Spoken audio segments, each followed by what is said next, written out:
Salam saudara yang terkasih dalam Tuhan. Apa kabarnya? Pastinya kita luar biasa ya. Kita masuk di dalam pembelajaran kita untuk tanggal 13 September 2020. Adapun temanya adalah menjadi penyemangat. Cerita firman Tuhan ini terambil dari Bilangan 13 ayat 25 sampai pasal 14 ayat 10. Tujuannya adalah supaya anak-anak KOG dapat memberi semangat bagi teman-teman mereka yang masih ragu dan khawatir. Nah, untuk lebih tahu lagi cerita firman Tuhan, kita perlu mengetahui tentang kisah ke-12 pengintai.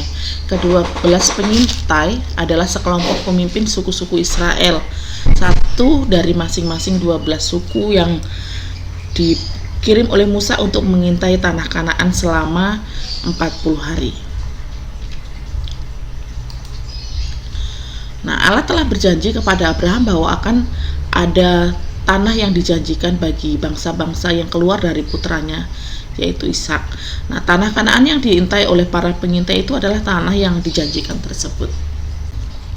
Adapun 12 pengintai dari suku-suku itu adalah dari suku Ruben itu Syamua bin Syakur, dari Simeon itu Safat bin Hori, dari suku Yehuda itu Kaleb bin Yefun, dari Isakar itu Yigal bin Yusuf, dari Efraim itu bernama Hose bin Nun atau dikenal dengan nama Yosua, dari suku Benyamin ada Palti bin Rafu, dari suku Sibulon ada Gadiel bin Sodi, dari Yusuf suku Manasye ada Gadi bin Susi, dan dari suku Dan Anmiel bin Gemali, dari suku Asher Setur bin Mikael, dari suku Naftali ada Nahbi bin Wofsi, dari suku Gad ada Guel bin Maki.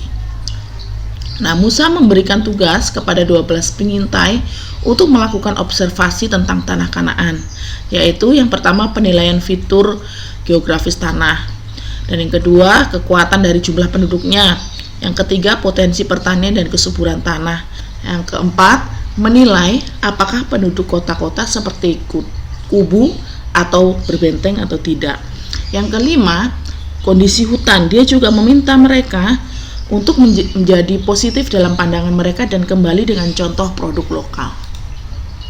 Nah, setelah 40 hari tanah Kanaan diobservasi, maka mereka memberi hasil observasi mereka, di mana 12 pengintai memberi laporan tentang tanah itu, yaitu tanah yang berlimpah susu dan madunya.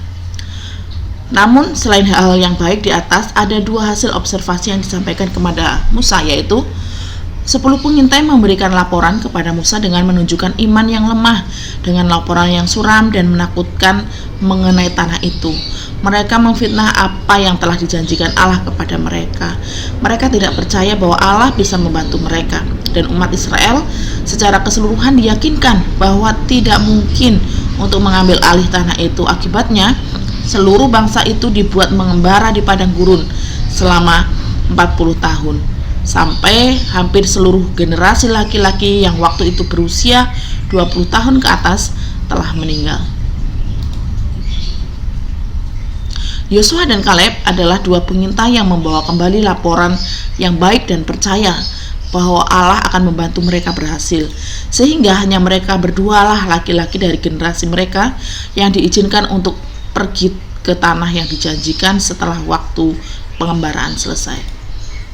Nah, yang dapat kita pelajari dari firman Tuhan ini adalah yang pertama, 10 pengintai melihat tanah Kanaan baik dan subur, namun penduduknya menakutkan.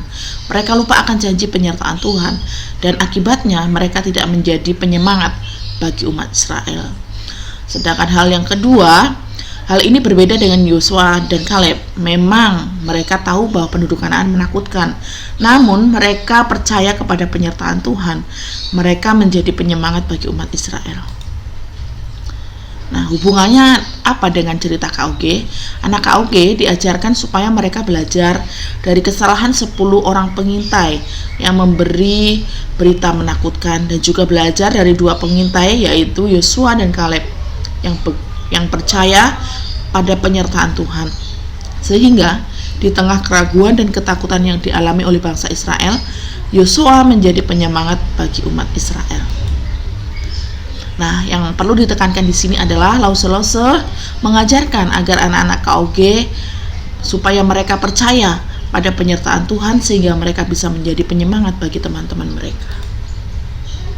Nah, untuk bagian cerita pembukanya, Lause dapat menanyakan beberapa pertanyaan pembuka berkaitan dengan hal ini. Salah satunya adalah, misalnya, jika adik-adik melihat teman kita malas makan, malas belajar, malas sekolah minggu, malas berdoa, malas mandi, malas gosok gigi, apa yang adik-adik lakukan sebagai anak-anak Tuhan?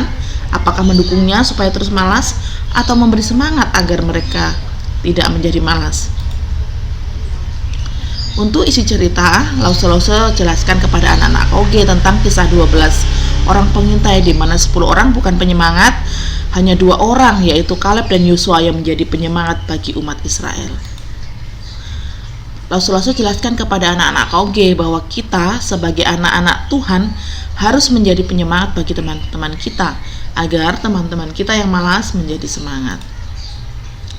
Nah, Lause dorong anak-anak supaya mereka menjadi penyemangat bagi diri mereka sendiri dengan cara tidak malas belajar, tidak malas berdoa, tidak malas gosok gigi, dan tidak malas sekolah. Nah, sebelum memberi semangat kepada teman-teman yang lain, anak-anak KOG terlebih dahulu harus menyemangati diri mereka sendiri.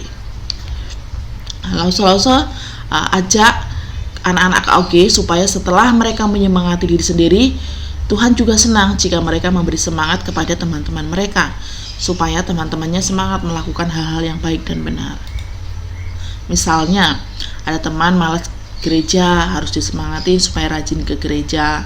Jika ada teman yang malas berdoa, harus diberi semangat supaya rajin berdoa. Jika ada teman malas belajar, harus menjadi penyemangat supaya semangat belajar, dan lain-lain. Oke, selamat mempersiapkan diri. Tuhan Yesus memberkati.